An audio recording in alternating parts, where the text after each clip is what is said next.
Okay, so I felt like knocking out a couple very, very quick plugins so that I have the basic understanding, because I use these as a basis of learning about the concepts for the plugins and their history and like how it came to be. So with these delay plugins, essentially what I was learning about was the early history of digital delays.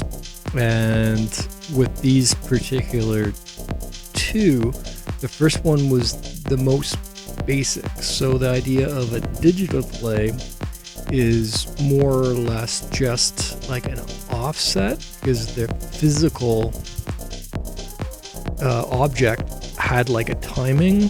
So the medium that it went through, like the delay line, was actually a physical delay due to the materials that the signal passed through. And then over time, that developed into digital format, which was still a physical delay because there was timing between these AM1 chips, for instance, with Eventyne's early stuff.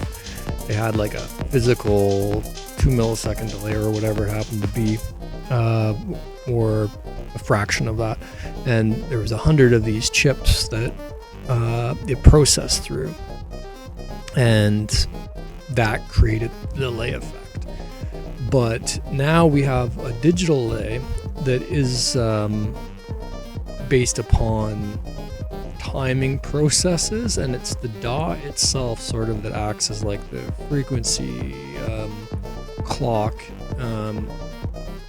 It's a little more complex, but we have linear systems and dynamic systems, and essentially the concept of the delay line is still there. It's just as like virtualized movement. So in my head right now I'm thinking modulo, where you have like a rotating process, and depending on the point it is in that rotation is where the point is. But the way the historic delays worked was that you could reference to any specific point in the physical object, and it would bring back the data from that point. But they weren't necessarily perfect because there was a lot of influences such as heat or imperfections in the actual physical medium. That's a whole different story though to go into. But what I have basically done here is the most basic thing possible with the static delay. And that's just the delay timing and the mix levels. So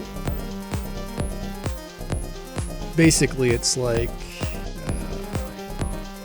just this. Without it, it's like this.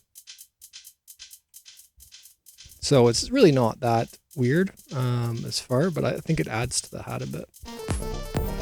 But it's just basically a replay. So in another version of this, I have mix from 0 to 2, so that you have a fully wet signal rather than a wet and dry signal, which is what the mix at 100% is here, or 1%. But this is actually I shouldn't actually say that.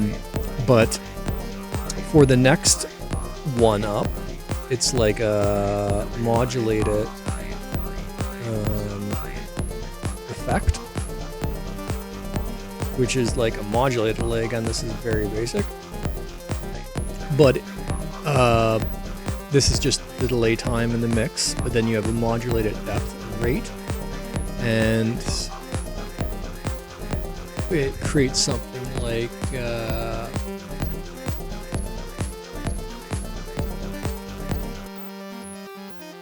so that's with, and without it's like,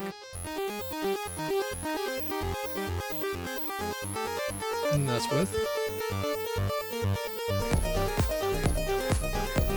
So it's really, it doesn't do a whole lot. There's not a whole lot of rate on this actually. It could get a lot weirder.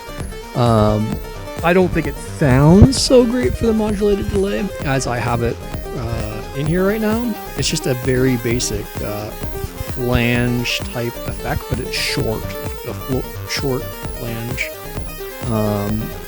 But I guess it's the basic idea of a flange.